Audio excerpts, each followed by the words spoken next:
Première expérience, la traversée du lac Titicaca avec Malia Metella, une ancienne nageuse olympique, et Mathieu Vidvoet, un éco-aventurier.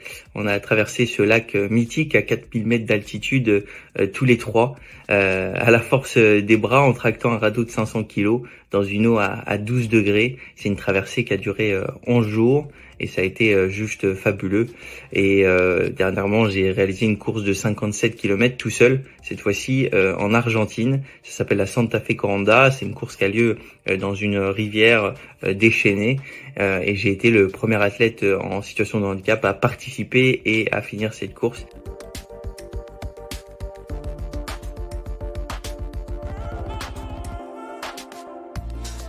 Salut à tous, je m'appelle Théo Curin, j'ai bientôt 24 ans. Je suis tombé malade quand j'avais 6 ans, ce qui a provoqué l'amputation de mes 4 membres suite à une méningite bactérienne.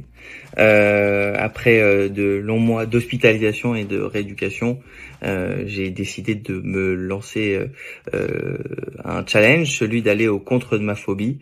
Ma phobie, quand j'étais très petit, c'était l'eau. J'avais très peur des piscines, des lacs, de la mer et tout ce qui touche l'eau. Et je me suis lancé le challenge justement de dépasser cette peur et d'aller à la piscine. Je me suis forcé dans un premier temps jusqu'au jour où je me suis aperçu que la natation était un sport et l'eau à un endroit qui me permettait de me déplacer comme tout le monde malgré mes amputations, malgré mon corps. Et j'ai eu un espèce de coup de foudre avec cette discipline, et à partir de là, j'ai commencé à nager quasiment 3 ou 4 fois par semaine jusqu'au jour où j'ai intégré une structure à Vichy en Auvergne qui m'a permis en fait de progresser et d'atteindre même le niveau international. En participant notamment aux Jeux paralympiques de Rio et réaliser plusieurs grands défis plus tard. J'ai donc participé à plusieurs grandes compétitions, notamment les Jeux de Rio en 2016. J'ai participé plusieurs fois aux championnats d'Europe et aux championnats du monde. Les 2 médailles les plus importantes à mes yeux dans ma petite carrière de nageur paralympique, c'était 2 médailles de vice-champion du monde sur 200 et 100 mètres nage libre au championnat du monde de Mexico.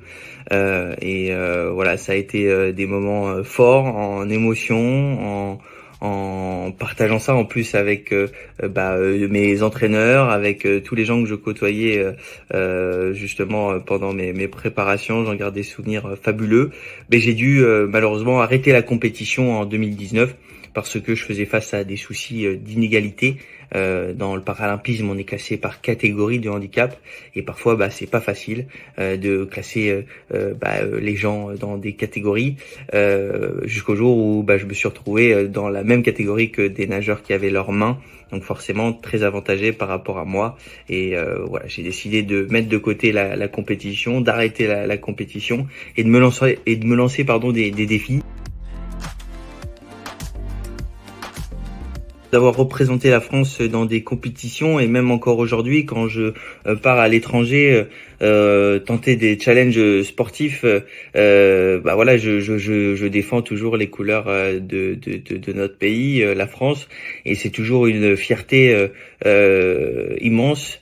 C'est aussi quelque chose qui me motive à me dépasser, à dépasser mes limites surtout, parce que voilà, on a envie de briller et de faire briller aussi notre pays. Je me souviens aussi du premier jour où j'ai reçu mon bonnet de natation avec le drapeau tricolore et mon nom marqué dessus. Ça a été aussi une belle surprise et surtout une belle récompense. C'est des entraînements quasi quotidiens. Quand on prépare de grandes compétitions ou de grands défis, forcément on essaye de mettre toutes les chances de notre côté. Donc ça passe par de l'entraînement quotidien, ça passe par forcément des sacrifices, comme quand j'avais 13 ans et que je suis parti de chez mes parents pour faire sport-études à 500 km de notre maison familiale. On est obligé de passer par là. Ça tombe jamais du ciel, les résultats. Mais voilà, c'est le travail Et quand on finit par être récompensé, c'est un petit peu comme notre salaire. On en est fier et c'est toujours un beau cadeau. Je pars le 20 avril en Afrique du Sud avec un ami à moi qui s'appelle Ismaël Khalifa, que vous connaissez peut-être parce que c'est un des animateurs d'une émission qui est diffusée sur France 5, une émission qui s'appelle Échappée belle. On va partir ensemble en Afrique du Sud de faire une traversée à la nage d'une trentaine de kilomètres autour de Robben Island. C'est la fameuse île où Nelson Mandela a été emprisonné et dans des conditions compliquées avec beaucoup de vagues, beaucoup de courants et quelques requins. J'espère qu'ils vont pas nous apercevoir cela, mais en tout cas on va faire avec. Et suivi d'un long périple à vélo le lendemain où on va en fait rejoindre un township. C'est en fait un bidonville sud-africain et là ce défi sportif va prendre une autre dimension parce qu'on va en fait offrir un terrain de sport à plein de jeunes de ce village qui est malheureusement très pauvre parce qu'on est persuadé que le sport est un outil incroyable, un outil de résilience très important qui rassemble et qui fédère.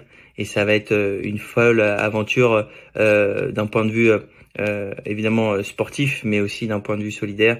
Et c'est ça qui me motive maintenant à me dépasser. Ça s'appelle Théotop. C'est une émission qui est destinée aux enfants qui ont entre 8 et 12 ans. L'idée est de redonner la parole aux jeunes, d'écouter leur tracas, d'essayer de résoudre les petites problématiques qu'ils rencontrent au quotidien. Et évidemment, c'est aussi un énorme message qu'on envoie sur le vivre ensemble et aussi évidemment sur la différence. Avoir un animateur qui n'a pas de bras et pas de jambes à la télévision, c'est un énorme message qu'on envoie et ça veut dire que les choses sont en train d'avancer et je suis très fier de ça et il faut qu'on continue comme ça, c'est génial. Pour moi, c'est hyper important de pratiquer une activité physique ou sportive quotidiennement parce que le sport nous permet de se vider la tête. C'est aussi évidemment très bon pour notre bien-être quotidien.